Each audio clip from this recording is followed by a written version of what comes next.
గత 4-5 రోజులు గుడివాడ పట్టణంలో చాలా వార్డుల నుంచి కంప్లైంట్స్ వస్తూ ఉన్నాయి. వాటర్ సరిగ్గా రావట్లేదు, 10 నిమిషాలు 5 నిమిషాలు వదులుతున్నారు. వదిలినా కానీ మురికి నీరు వస్తూ ఉంది, మాకు చాలా ప్రాబ్లం ఉందని చెప్పి కంప్లైంట్స్ వస్తుంటే ఏంటని చూద్దాం వచ్చాం ఇక్కడికి. మన ఎరిగిపాడులో ఉన్న సమ్మర్ స్టోరేజ్ ట్యాంక్ దగ్గరికి. ఈ ట్యాంకులు చూస్తుంటే ఇంత పెద్ద విశాలమైన ట్యాంకు కట్టేసి ఉంది. ఇంత 105 ఎకరాలు 105 ఎకరాలు, అది కూడా మా రా వెంకటేశ్వర గారి అచీవ్మెంట్స్లో ఒక అతి పెద్ద అచీవ్మెంట్ ఇది.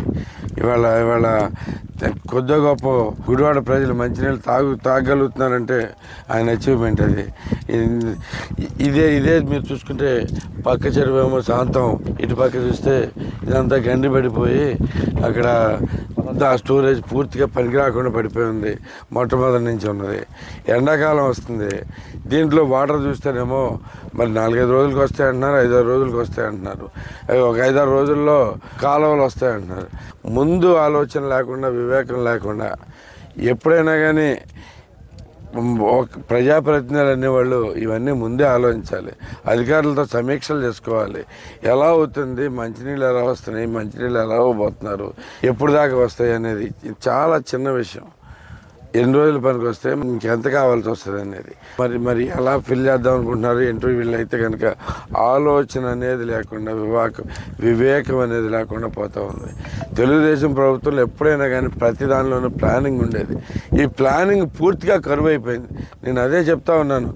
ఎమ్మెల్యే పదవి అంటే మినిమం ప్రజలందరి బాధ్యతలు అన్నీ తెలుసుకుని ఏవి ఎప్పుడు ఎక్కడ ఎలా చేయాలనే దాని మీద అవగాహన కలిగి, లేదు అవగాహన లేకపోతే అధికారులను కూర్చోబెట్టి అవన్నిటిని చూడాల్సిన అవసరం ఉంది. ఏమి లేదు, ఏమీ చేయడు. 5 ఏళ్లగా హైదరాబాద్లో కూర్చుని ఇక్కడ మంది మాగిలతోటి పనికిరాని ఆఫీస్ ఒకటి పెట్టారు. దాంట్లో మన సమస్యలు చెప్పుకోవడానికి ఏమీ లేదు.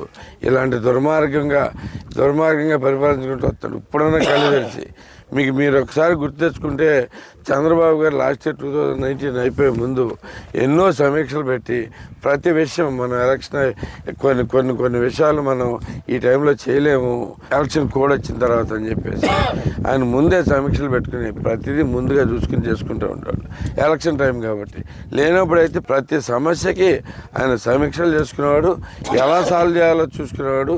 ఎంత నీళ్ళు రావాలి, ఎంత వాటర్ కావాలి, ఎన్ని రోజులు స్టోరేజ్ ఉండాలి, ఎంతవరకు హైట్ ఉండాలి, ఎంత హైట్ ఉండాలి, ప్రతిదీ లెక్క చూసుకుని చేసేవాళ్ళు. ఈ మాత్రం మైండ్లెస్గా బేసికల్గా అందరిని అధికారం వదిలేసి ఇప్పుడు వీళ్ళు చేశారు. వైసీపీ వాళ్ళు మీకు గుర్తునే ఉంటుంది.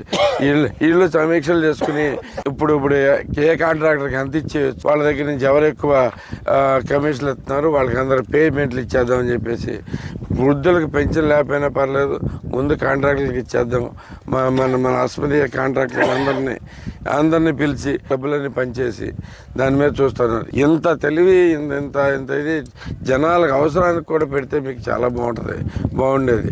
ఇంకా టైం అయిపోయింది. మీ టైం ఎటు? ఇంకొక 5 రోజుల్లో వాటర్ వస్తాయి అంటున్నారు. వాటర్ వచ్చినప్పుడు కనీసం అధికారులు మీరన్న టైం తీసుకుని, మన అలవర్తి శ్రీనివాస్ గారి టైంలో ఇప్పుడే చెప్తా ఉన్నాడు ఆయన, 5-10 మోటార్లు ఎక్స్ట్రా పెట్టేసి ఈ ట్యాంక్ అయితే ఫుల్గా అయిపోయి చూడాలని చెప్పి కోరుతా ఉన్నాం. వచ్చే సంవత్సరానికి ఆ గండి పూర్తి చేసి దాంట్లో కూడా నీళ్లు పెట్టుకునేట్టుగా మనం అంత ఏర్పాట్లు చేసుకుందాం. కానీ ఇదైతే కనుక ఫుల్ ట్యాంక్ ఉండాల్సిన అవసరం మీరు గుర్తించండి. అది వెంటనే చేసి పెట్టమని చెప్పేసి మేము అందరినీ కోరుతా ఉన్నాం. రేపు పొద్దున మనందరం కలిసి పనిచేయాల్సిన వాళ్ళం. మీరు కూడా జాగ్రత్తగా ఈ విషయం మీద శ్రద్ధ పెట్టండి. మనం రేపు వచ్చిన కాడి నుంచి మళ్ళీ కలిసి కూర్చుని ఏది ఎంత అవసరం అనేది జాగ్రత్తగా చూసుకుని ముందు పని చేసుకెళ్దామని చెప్పి తెలియజేస్తాం.